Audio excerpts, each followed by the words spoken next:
All right, good evening, ladies and gentlemen. A beautiful spring evening here. Nothing like a little Aristotle in the springtime, as the song goes.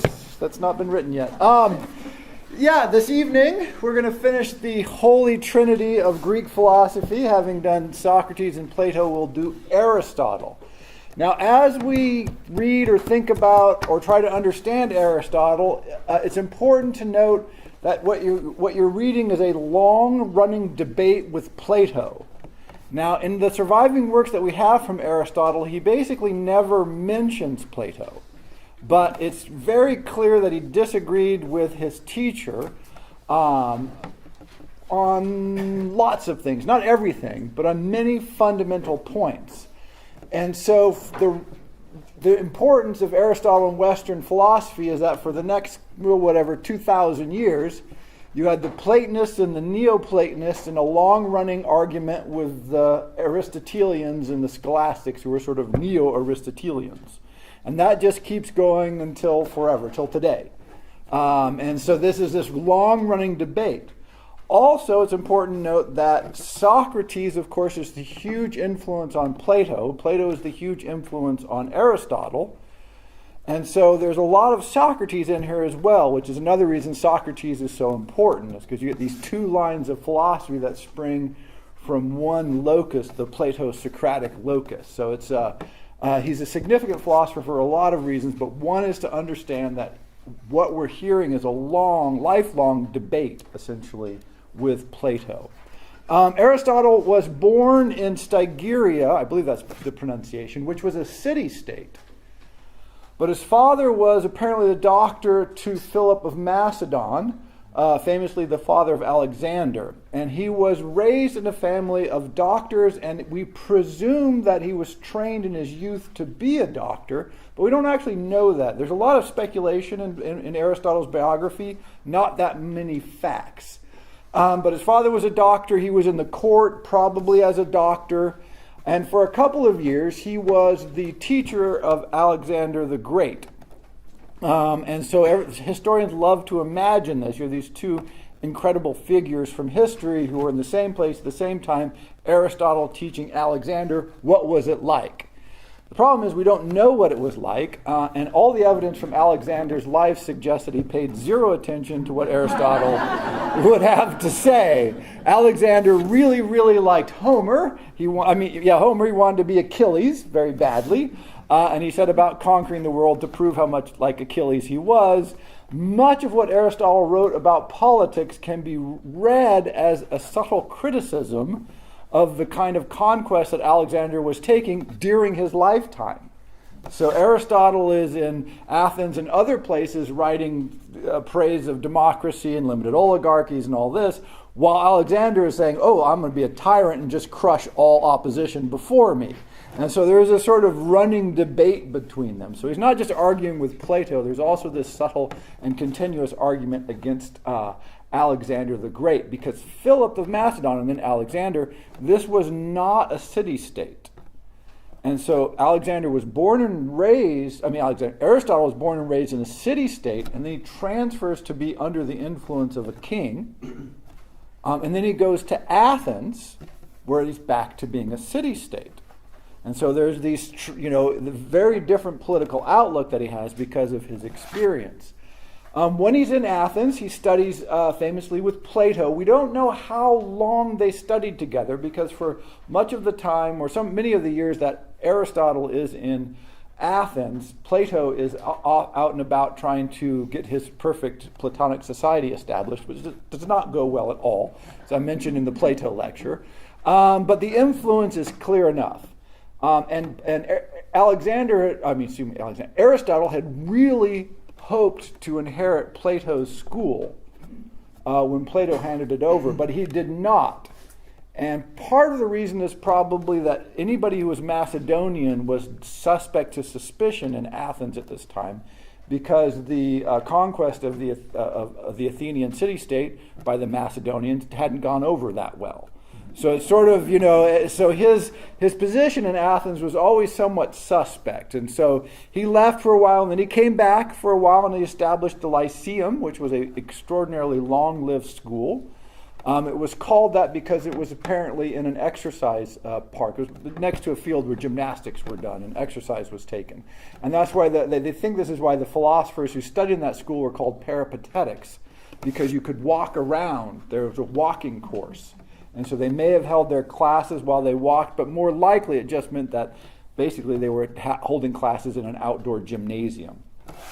And then at the end of his life, he had to leave Athens again because the political situation got a bit dicey, and then he died abroad. During his lifetime, he married well, which is good. So he was quite wealthy during the entirety of his life. He was raised well, born into a good family, good connections, royal court in Macedonia at that time, pretty good connections, and then married very well, and then sort of that was it. So he was well provided with money and funds, but he lived most of his life as a resident alien in Athens, which gave him an interesting perspective on politics, which we'll talk about.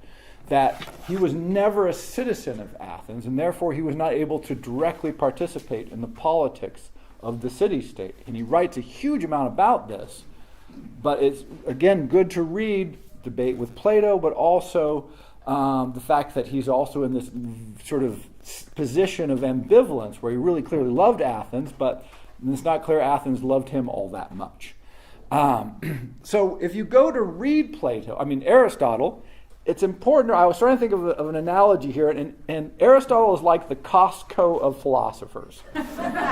He has everything you want, pretty much, and whatever it is, you have to get it in a really big bundle, right? You can't get just a little bit of it. So he wrote thousands of pages of material, and so whatever it is that he wrote a lot, and he wrote on everything. So there's no pithy short works where you go, oh, well, that was quite pleasant. No, they're all long and horrible to read. The problem for Aristotle is it seems that the only works of his that have survived were a collection of notes or outlines or probably private teaching outlines. And so they aren't written in the forms of beautiful dialogues like Plato, or even pithy summations of other philosophers of his time. They're really these mind-numbingly painful systematic analyses of everything, but they don't seem to have been prepared to be read. Now, there are some quotes that survive from Cicero, who apparently read some of Aristotle's dialogues and other things that were published to be read, and they say he was a great stylist, better than Plato perhaps, which is high praise indeed, but those didn't survive. So what we have is a collection of challenging reading, to say the least. The issue here with Plato, and this is where, with Aristotle, and why he's so different from Plato, if you want to just summarize the difference, is the medical background. This is why we just have to look at that medical background. Whatever Aristotle looks at, he says, let's cut it open, tear out all the pieces, and line them out, see what they all mean and what they all do, and then reassemble it. You find the truth of something by tearing it apart and finding its most basic elements, and then reassembling it. For Plato, you take all the disparate things in the world and you drive them towards the perfect form. You're taking parts and putting them together towards the perfect form of the heavens. For Aristotle, it's always, what do we start with? Well, let's chop that up into parts and see what happens next. It's a very powerful way of gaining insight. Like I said, roughly the opposite of what Plato did. But it leads to text like we'll read here. But his basic writing runs like this. What is a dog? Well, a dog consists of 8 elements. The first element of a dog is hair. Hair comes in the form of 9 kinds. The first kind of hair is fur that falls off in the winter. Winter comes in 3 kinds. And you're like, oh, dear Lord, just stop already. No more kinds. And you know that he's just going to follow through and follow. And so you read and read and read. And then you're like, okay, I'm getting close to reassembling the dog. We're getting close here. We're almost there. And then there'll be a note that says, the following 12 pages have been lost from the text. And you're like, oh, no. And then you go, in the case of a cat, there are 4 kinds of cats. And you're like, oh, you just want to pitch it in, right? You're just like, stop. But you don't want to stop with Aristotle. You want to muscle your way through, because he does have these incredible moments of clarity.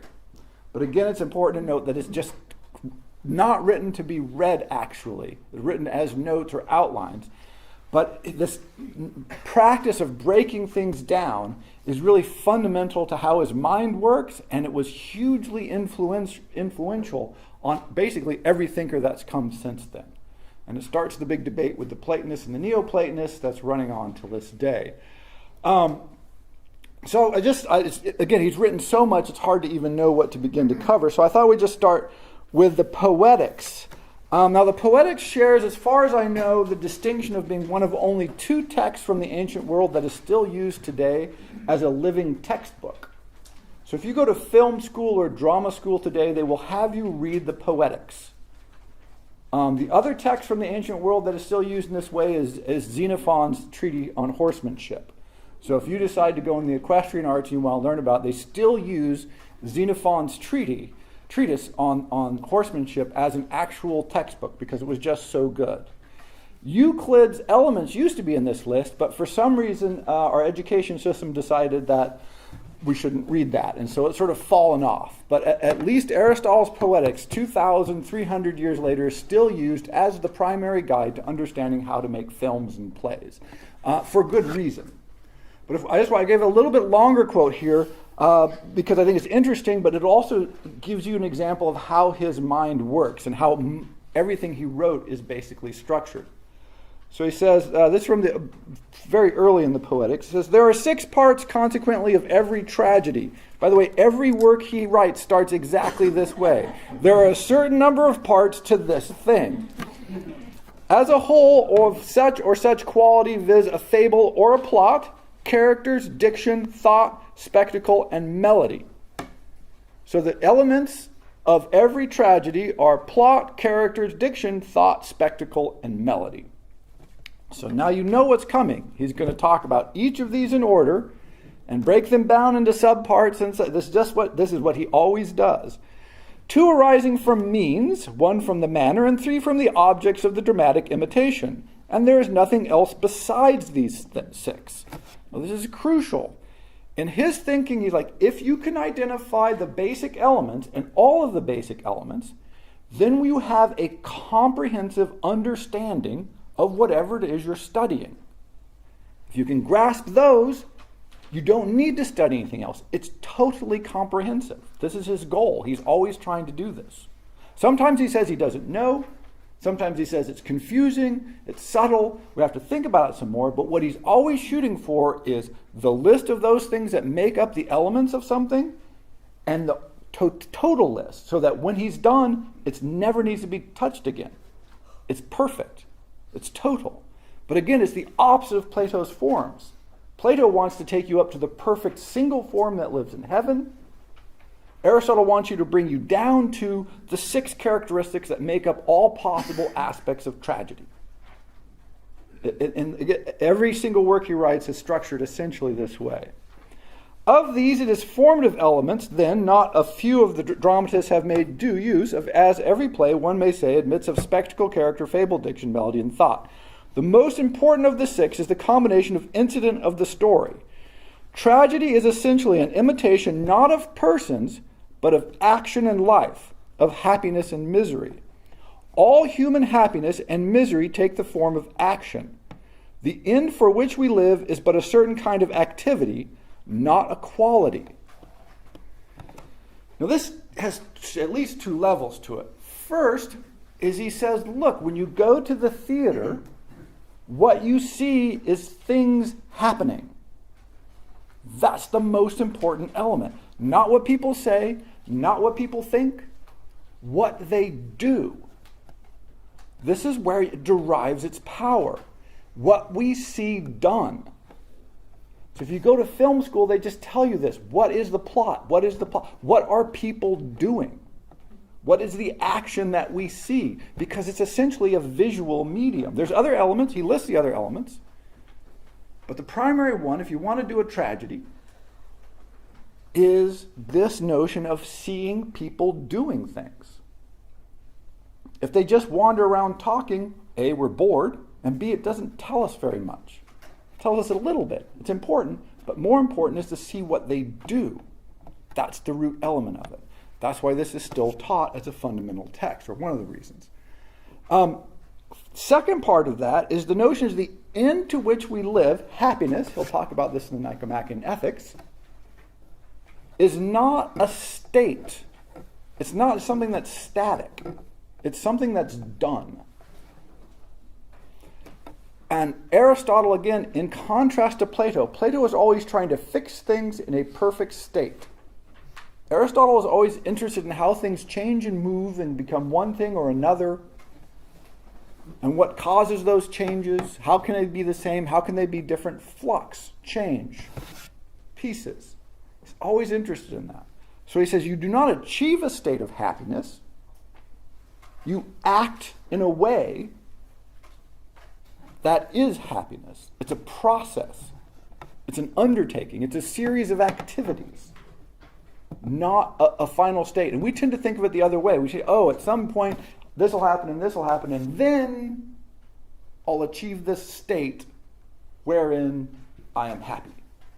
Aristotle says, no, this is not what human life is. Human life is a series of activities, of which thinking is one, by the way, but it's a series of activities.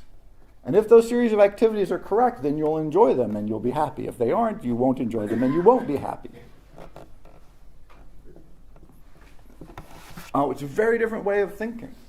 But so its influence on filmmaking is huge. In fact, this is one where we can look at it and say its influence on filmmaking is not just huge. In some ways, it's been overemphasized because it's been applied to things that aren't theater.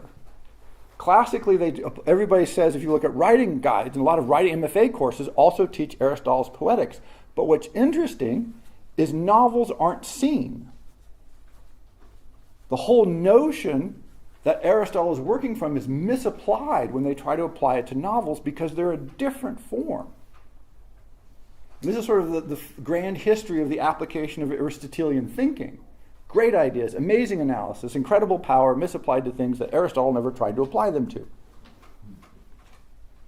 But again, still taught, still influential, and still valuable. And again, yeah, so this is why, what we're interested in is what people do.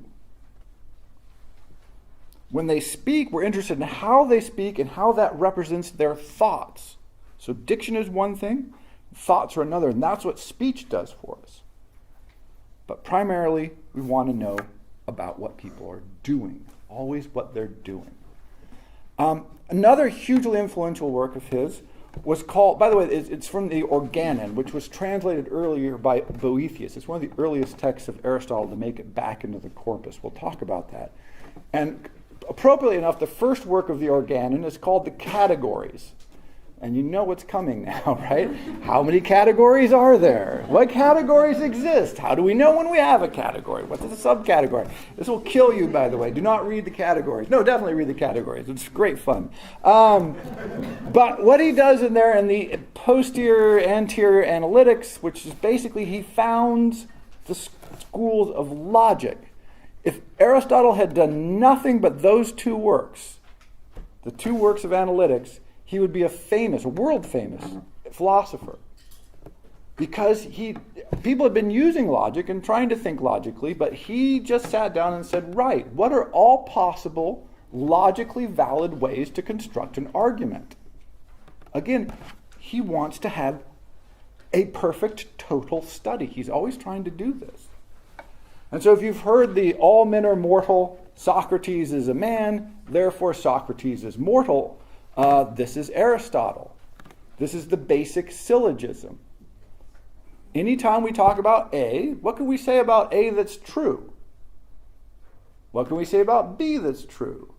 Can we conclude things from A and B if they're both? And he just goes on and on and on. By the way, these are very long works.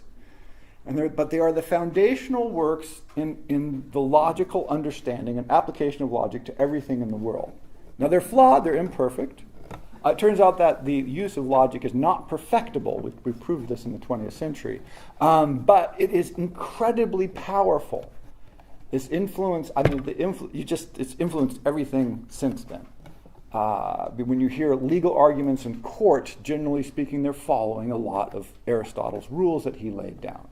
Logical arguments and mathematical logic are based on Aristotle's arguments. Just basic rules of good thinking are based on Aristotle's theories that are in the posterior and anterior analytics. It's an extraordinary achievement, virtually unreadable, by the way, but extraordinary. And so another one, but again, it's to break everything down, create a system of logic that allows us to think clearly about every possible statement that could ever be made by anybody under any circumstances anywhere. Now, the extension of this logic, by the way, and people talk about this, if aliens across the universe someplace are doing mathematics, do they have to have the same mathematics we do? And generally the answer is yes. That the rules of logic have been laid down essentially by Aristotle, and they aren't true for Aristotle or the Greeks or us or the planet. They're true for all beings in all space and all time. Now, this is a big argument in philosophy and the philosophy of mathematics. But generally the consensus is, yeah, that it must be so. That you can't have a world where you say all men are mortal, okay, Socrates is a man, okay, but Socrates is not mortal. Something is wrong. Well, then he's not a man. No, he is a man, but he's a mortal man who's not mortal. Well, then the definition of mortal is wrong. No. That if you do not abide by the rules of logic, as Aristotle lays them down, then you just get nonsense. It's a way of sorting sense, meaning, truth, of course, what we're really seeking, from nonsense, vagaries, abstractions that can't be defined. And so, think about that. That's a hugely ambitious project, and only one tiny part of the project that Aristotle was taking. And generally speaking, people are like, yeah, we think he got it right. Much of what he did is correct, not perfect. You have errors and incompleteness and all this, but given that he was starting it off, extraordinary achievement. Then another one more accessible than the logic, but I had to mention the logic because it's just so incredibly important, is the politics. Now, this is where the payoff comes, by the way. So you've probably heard man is a political animal. This is from Aristotle. Hence it is evident that the state is a creation of nature and that man is by nature a political animal. And he who by nature and not by mere accident without a state is either a bad man or above humanity. Politics. Now this notion that man is a political animal, like I said, we've probably all heard this. It means that man is a member of a polis. Polis here means basically city-state. And what it really means is man needs to be a citizen. The function of a city-state is to allow its members to thrive. It needs to be best organized so that all of the citizens can express themselves to their full capacity. That's the ideal. That's the utopian ideal. Now, a couple of things are very important here as insights. One, already back in Empedocles and some others had argued that, look, we should go back to the natural state of man. Cities and civilization corrupt us. That whole nature versus the city, civilization versus primitive man, that debate was already going on 2,400 years ago. So we didn't invent that. In fact, we've made no progress on it in 2,400 years, which is slightly embarrassing. But Aristotle says, no, there is no conflict here. Man is, by nature, needs to be in community to thrive. We cannot thrive on our own. We need a society that helps support us, educate us, feed us, and gives us opportunities to shine if we are to live to the full capacity of a human being. You cannot have a symphony orchestra out in the wilds. If you think that some people need to have the capacity to express their musical powers in a group like that, strip away civilization, you strip away the opportunity for them to fully thrive. You actually make them smaller. He's emphatic about this. Also, if you look at Plato's Republic says we need to educate everybody the rulers, most importantly, so that they're the same. Again, there's one perfect way to be. We get people to be that way, the city will take care of itself. Aristotle says no. The beauty of the city-state is that it's made up of all kinds of different elements mixed together. And different people have different capacities that they need to express in different ways, so we need diversity. It's a necessary element of a city-state that's healthy and has thriving citizens, is an opportunity to express that difference. And if we don't have that opportunity, we're made smaller and less good than we should be. And Aristotle was opposed to that. So this is just very central to his concept of being a human being. So people say, oh, civilization versus the wilds. He says, no, we're like ants, one way to think of us. Ants don't want to be by themselves. Right? If you take the hive, you're not saying, oh, the hive is ruining ant life. The hive is necessary for ants to thrive. They need that, or most ants. There are solitary ants, by the way, but most ants need that sort of large collection to thrive. And Aristotle essentially says we're more like ants than like solitary beings. And if you've been kicked out of your city-state, it's probably because you're a bad person. They did not trust people who didn't have citizenship. And by the way, even though Aristotle was from Stygira but never basically went there very often, or if ever after he was born, he was still a citizen. You didn't lose your citizenship of the city-state where you were born because you left. You always carried that with you. And so somebody would say, well, where are you from? Well, I'm from Stygira. I'm a citizen of Stygira, which means I'm a good person. If they removed it from you, you were an outcast because you were a criminal or had done something wrong, then you'd have to say, I have no home. And people would go, ooh, well, we're not letting you in here because you're a bastard. Right? We don't trust people who don't have a community. And so, he's emphatic about this. We're not supposed to live on our own. We're supposed to live in communities that help us to thrive. And that's the goal of the city-state. So you get these beautiful, clear passages. The second one from the Politics. He who has the power to take part in the deliberative or judicial administration of any state is said to be a citizen of that state. And speaking generally, a state is a body of citizens sufficing for the purposes of life. When the form changes and becomes different, then it may be supposed that the state is no longer the same, just as a tragic differs from a comic course, although the members may be identical.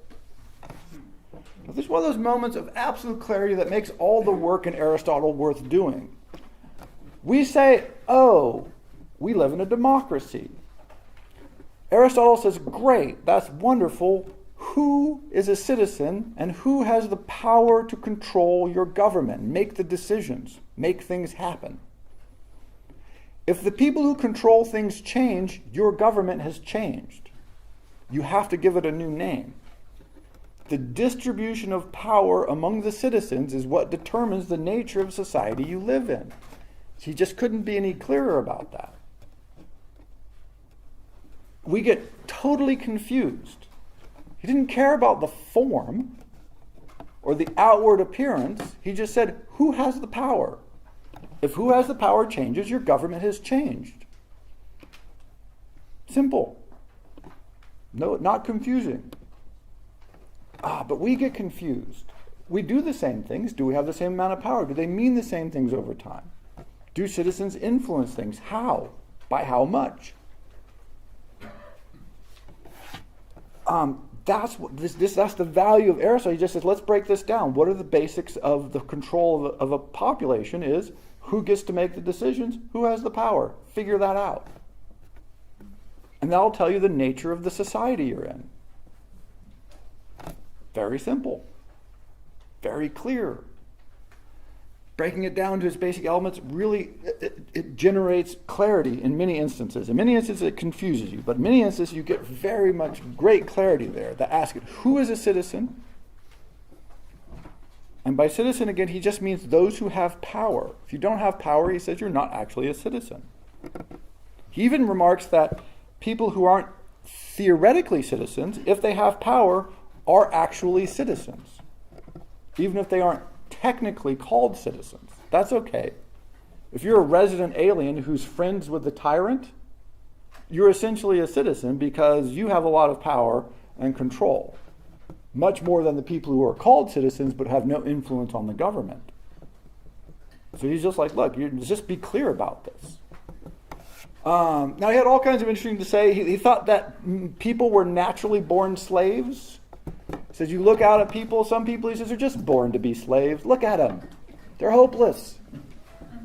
And that the reason that you have masters is because so many people are so hopeless that they need masters to help protect them. Now, this is very wince-inducing, right, when you read this 2,400 years later. But this is one of his fundamental principles. He says, and that the masters, even as citizens, slaves were never citizens, have the obligation to help their slaves thrive as much as possible. And unlike Plato, who thought women should, in theory, be able to fully participate in government, Aristotle is like, well, we should probably educate them to know what's going on, but probably we don't want to do more than that. Right? Women really need to be at home, taking care of the hearth, because that's where the family is rooted. So it's a mixed bag, right? So not to gloss it over, but he has some very clear thinking about the nature of human cultures and societies and how power is divided up in them, and it's worth looking at. And then another major one is the Nicomachean Ethics.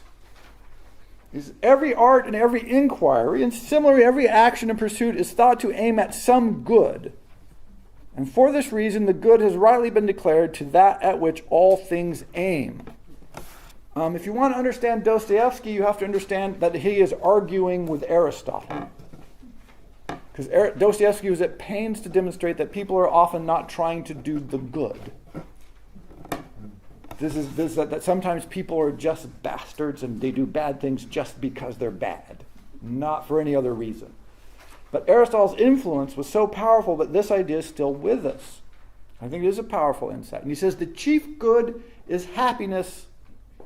And the question we need to ask ourselves to understand ethics is, how do we maximize our happiness? This is it. The entirety of Nicomachean Ethics is a happiness maximization thought experiment. And he says, look, pleasures are fine. Pleasures are good. He's not an anti-pleasure guy. He's like, you just have to figure out what pleasures are more helpful, which are less helpful, which are ones that do no harm, and so, hey, no big deal, or which ones are pleasures that are harmful, in which case you should probably avoid them, and which pleasures are good in themselves. And he goes down, he breaks down all the pleasures, all these incredible different kinds of pleasures that he maps out for you. So that we can think about, what's pleasures, intellectual pleasures, pleasures of the flesh, pleasures of activity, pleasures of repose, and which ones actually make us happy? This is a very interesting question. I think it's one that we almost never ask. We pretend like we're always asking this, but it's a hard question to ask. Well, what really makes me happy? What does, in fact, give me a lot of joy?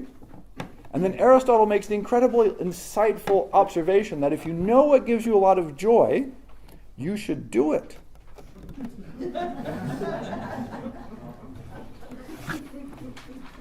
Now, he extrapolates from this. I know, it seems crazy, but yeah, that's what he says. And he extrapolates from this the idea of, look, if you are free, which is to say a citizen, and you're not doing things that give you joy, either you're confused, you lack wisdom, and so you should do some more reflecting and talk to people about that, or something is wrong with you. And you should find out what's wrong with you and fix it. Because free people who can pursue their own joy certainly would do that. And yet he looked around, as I think we sometimes do, and go, I'm not sure all these people around me are pursuing joy. And he says, what happens is we get confused. We lose track. We misunderstand. And while it's a long and somewhat subtle and complicated work, Nicomachean Ethics is very clear in many cases because it just says, look, figure out the good happinesses that bring you joy and do them. Avoid the ones that cause you pain. Don't do those. And you'll enjoy your life because you'll be doing, remember, actions. It's not a state that's achieved, it's an action that happens. You'll be acting and doing the things that bring you joy. Ipso facto, you'll be joyful. You'll be living an ethical life by definition. So notice that this is not a definition that runs doing the right thing, not doing the legal thing. He's saying doing the thing that brings you happiness and joy is what ethics is about. Now, this is a radical claim.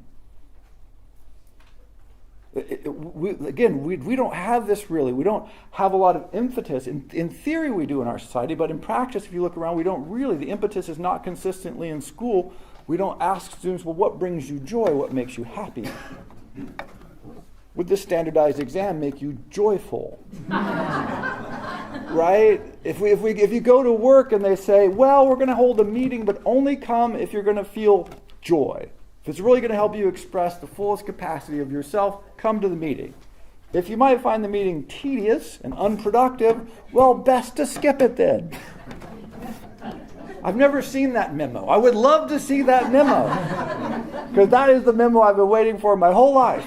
They're not going to send it out, though, because they don't care about it. But Aristotle says in a free society made of citizens, the citizens being free, by the way, who gets to be free is a big question. But if you are a citizen of a free society, then what the hell is your problem? Get the joy rolling. Indeed, this is the whole point of the polis. I mean, the Nicomachean ethics is more fundamental than the politics, because the whole idea is to take the politics, is to design a society that allows the citizens to have an ethical life of joy and free expression and the ability to live to be the fullest capacity of themselves. This is theoretically the art of politics. But this is not, we've lost that. We don't think politics joy. Right? We don't put those words together. We've completely, in fact, I don't even think we have ethics associated with joy. Right? We don't think what's the ethical thing to do, and go, ooh, joy, I'll sort by happiness. I'll sort by those activities that make me feel full and thriving and reach my fullest human capacity. No, we think, what are my duties and responsibilities? What are my obligations? What are my desires? He talks a lot about desires. He's somewhat suspicious of our desires, not unsurprisingly. But he's not dismissive. He's not a moralist. It's very interesting to read Aristotle for this reason. He's never saying, you're a horrible, bad person. He's just saying, you're confused. I think drinking is the classic example because you get one hangover for free. I always say this. Your first hangover, you don't know. But once you've had a hangover, it's like, wow, that's unpleasant. I'll never do that again. That's why everybody's only ever had a single hangover. Right? It's impossible to have two. Because it's so clearly, because we get confused. At some point we lose track. And we go, there's that hangover again. Damn, I'm an idiot. Right? And Aristotle wants to reduce the number of idiot hangovers we have. Or if you've ever gone to a meeting, I'm a big avoider of meetings. If you ever do go to a meeting, I have to go to one once a year. It's amazing. It's terrible. But I do. But if you do go to a meeting and you come out going, I feel like my life has been sucked from me. Right? Aristotle would say this is a version of a hangover. If you go in, if you drink the entire bottle, if you go into that meeting, when you come out, you're going to feel bad. Don't go to the meeting. Not that confusing. But very confusing, right? Because we keep going to these horrible, terrible meetings. A friend of mine used to go to meetings at work just based on their donuts. So he would not go to meetings he was scheduled at. He would just go to meetings that had good donuts. So he would just show up randomly in meetings. And he would make outrageous comments. He had a big time at work. So I think if you do stuff like that, make it fun, right? Go to other people's meetings and make crazy comments. and get free donuts. But otherwise, yeah, no, I'm not a big fan. But so it's very easy to get lost in the logical subtleties and divisions of Aristotle's minds. But then you hit these seams of gold, where you go, hey, wait a second, that's right. Ethics is about what? It's about living the best possible life. Aristotle, unlike Plato, by the way, says the best possible life is one that fills you with happiness and joy and makes you thrive. And that there's different ways to do this. And not everybody's going to have the same answer. This is the key difference. There isn't one way to do this. Many different ways because people are different.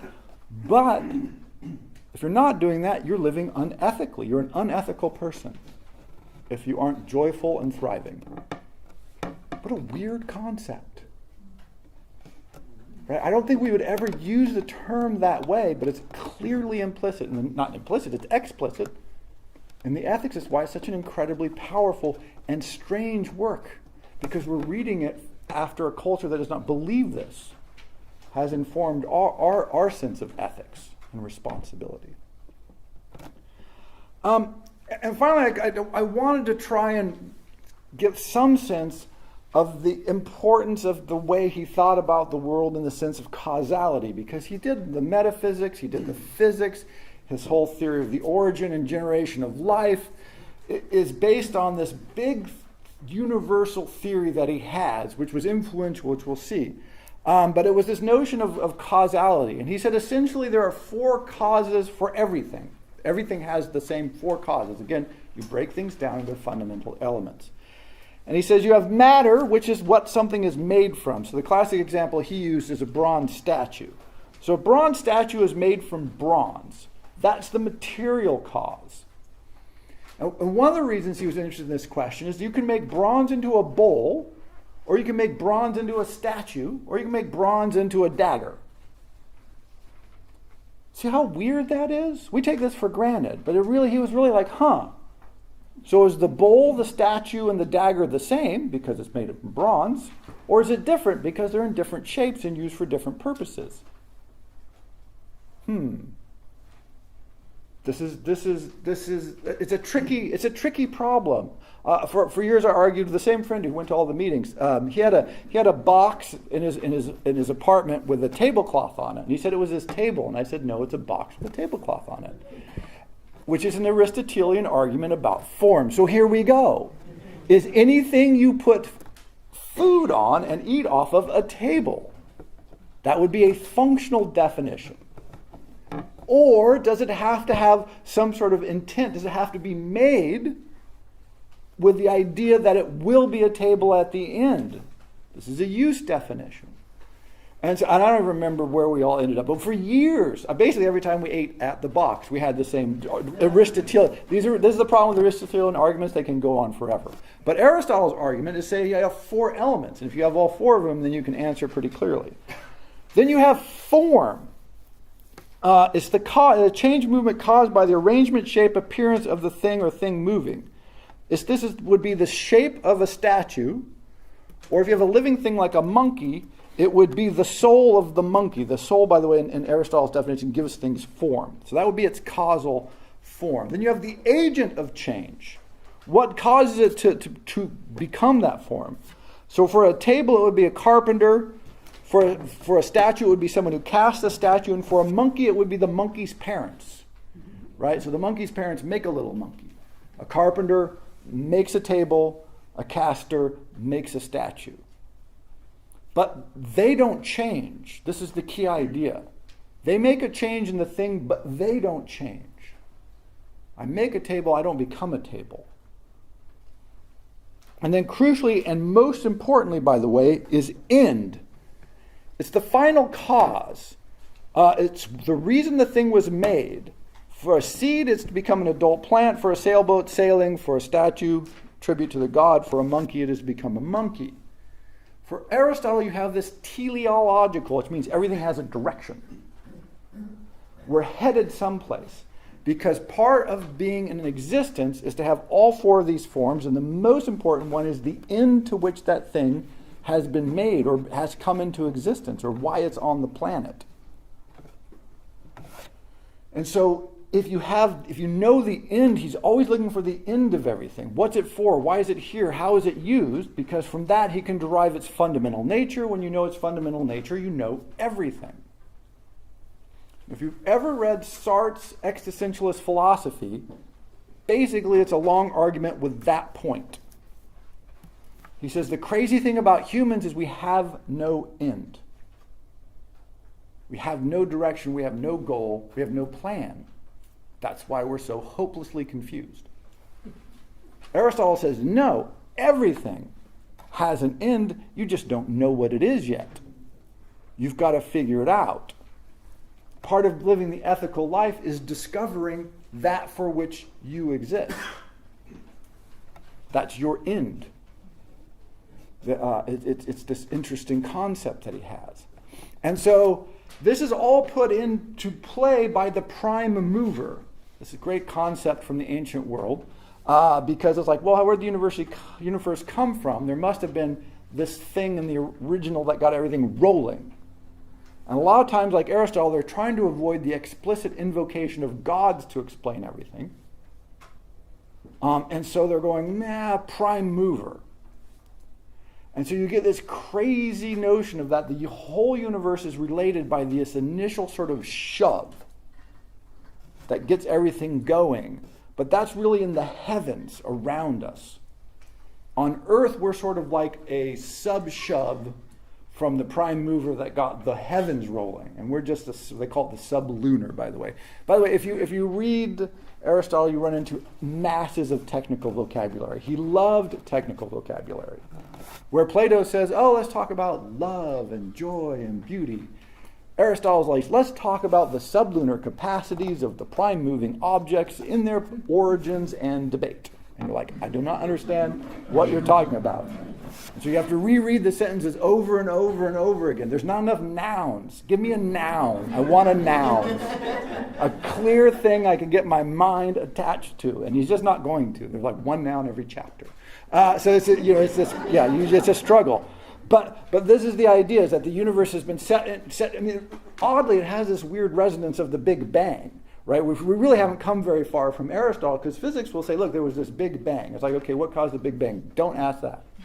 We don't know. We don't have that. And so modern physics says you cannot ask the why of something. You can ask the how and the what, but not the why. And Aristotle's like, oh, heck no, I want the why. And if you have the end, you know the why. And he really, really wants to know the why. So this is one of the struggles. And finally, and I hate to do this to you, but we need this concept of hylomorphism, as is the technical term. I said there'd be a lot of technical vocabulary. But what it means is that matter and spirit, essentially, are combined. The soul is the form of the living body, which is the material component. There's not a mind-body dualism question in Aristotle per se. It's another one of these things like the nature-civilization debate. He did not buy this. He said, no, we're naturally supposed to live in cities. This is our nature. This is natural for us. The mind-body split is like, no, what are you talking about? Look, if you have a corpse, is that a person? No. Because something is missing. The thing that's missing that makes this person is the soul, as they called it. So if you have a physical form that's not inhabited by a soul, you do not have a person. There is no dualism here. He also thought that Plato's idea of reincarnation, that the soul goes on, was silly. He's like, no, you need both. If you don't have both, then then neither exists. They're not separable. They exist together. They need both of them. They're both part of the four causes. And if you don't have both, you don't have all four actually, but if you don't have both, you certainly don't have a person. And so many of these debates, so again, when this notion of the mind-body dualism comes into being, Cartesian dualism, it's a debate with Aristotle. Lots of these concepts that you encounter throughout philosophical history are people going, I disagree with Aristotle, and arguing with his points. But he makes so damn many points that this can go on for a couple more centuries, by the way. We're not running out of Aristotle to argue with. He just makes point after point after. But we're so used to this concept. We've been raised in the culture of mind-body dualism. Oh, something's wrong. We just the psychology is one thing, the mind is another thing, the body is another thing. They're separate. Now they say, oh, we're going to treat the whole person, the mind and the body. It's like no. There is no mind. There's just yes, there is a thing, and it's both. If you don't have both and more, then it's not that. And so even when we say we're going to treat the same person, we also say there's going to be two things we're going to treat. And Aristotle really resists this concept. It's fundamental to him to resist it. You don't get the four causes of everything in the universe if you allow souls to exist without bodies and bodies to exist without souls and forms. His whole system sort of runs into trouble there. So it's a long, weird, technical word, holomorphism, but it is this concept that runs counter to, again, our ethics are not Aristotelian ethics in many ways. Our concept of politics is way off the charts. Even our causal understanding of the universe struggles here, but it's always in debate with Aristotle. The reason it's always in debate with Aristotle is because, again, let's talk about his influence now. All these abstract, crazy ideas, and he's really a very abstract philosopher. It's one thing to get used to with him. He influenced the form in the way basically all the philosophers from about 1000 later wrote. The form of Aristotle's arguments became what people thought you had to do to write philosophy. Dialogues almost dead. Right? Speculative meditations. This is why Montaigne is so important. Is because he went, oh, maybe I'll just ponder. A lot of old philosophy is clearly people just pondering. So when Montaigne comes up with the essays, it's this huge revelation. It's like, well, that's not really thinking. Aristotle is thinking. But Montaigne is this whole other way of doing philosophy. But Aristotle is still vastly dominant. If you write a Montaigne-like essay today and you're in graduate school for philosophy, you will get an F. Everyone says he was a great philosopher, and then they say, do not write or think like him. You want to write and think like Aristotle. Even if they say Aristotle is wrong, we don't believe his philosophies, blah, blah, blah, write like him and think like him. Otherwise, he's wrong. Right? So it's just the form of the way he writes and argues is totally dominant still today. Don't be confused about this. Absolutely. You do not write dialogues, you don't write little plays, you don't write love poems and get your doctorate degree in philosophy. This is not going to fly. You write like Aristotle. The reason this is so is, well, his reception is weird. He kind of disappeared for, about 600 or 700 years. It's clear that his texts were around in the Roman world, but he just was apparently not that popular. Cicero, for instance, knew of his text. Other people knew of his text, but not too much got handed down. Boethius famously did some translations. What happened was in the Arabic translation movement, the Arabs got a hold of it, and the Persians, all these were Persians, by the way, got a hold of it, and they began translating lots of his work. And so Aristotle's first influence was on the thinking in the Islamic world, which is continuous to this day, by the way. I mean, his influence in the Islamic world is unbroken. So Islamic scholars started reading Aristotle and go, wow, this is the way to write. This is the way you argue. This is what you do. And then philosophers like Maimonides, Jewish philosopher, Arab philosophers, Persian philosophers, Moorish philosophers started writing Averroes, translated it. And then when Spain was conquered, more of these texts started coming into essentially the Latin-speaking world. And they're like, wow, this is everything. Physics, metaphysics, poetics. They had the logic a little bit, not too widely known. And so it was like an entire library of science and philosophy and literature that you find one day. I always imagine it would be like if we dug up a spaceship that had crashed 1,000 years ago, but was filled with all kinds of advanced technology. We'd be like, wow. Now we'd have to figure out how to incorporate that into our system. but it would just blow our minds. And this is exactly what happened. It blew their mind. Aristotle and the other Greek philosophers, but particularly Aristotle, absolutely blew their minds. And so he became, because of Thomas Aquinas, which is about 1270s, if you've heard of the Summa Theologica, this is Thomas Aquinas, stealing a lot, by the way, from Averroes and Maimonides, but translating Aristotle into Christianity, which is a neat trick.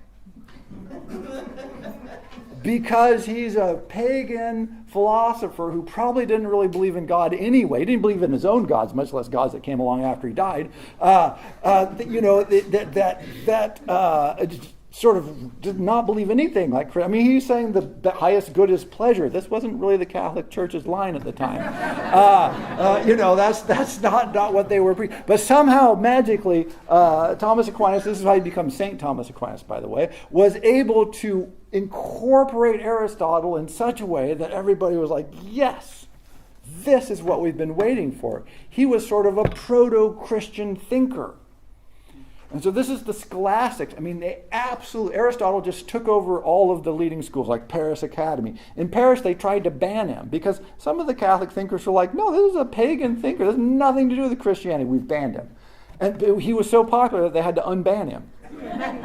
They had to go, well, we tried to ban him, but okay, fine, we'll let him back in. You can do all the Aristotle you want. Which turned out to be, they just loved Aristotle. And so the scholastics just took over. And they employed this for everything, which was good and interesting, but also in some ways bad, because Aristotle did get some things wrong, or at least unhelpfully structured. So for instance, Aristotle did not believe in using math to understand nature. Now, if you want to do science, it's going to hold you back. But this was, in Aristotle's time, this was the Pythagorean argument. Nature is all about numbers. And he's like, no, that's so much quasi-mysticism. I'll have nothing to do with that. We want to talk about qualities. And so it's hard for us to imagine this, but in Aristotle's world, you organize things by quality.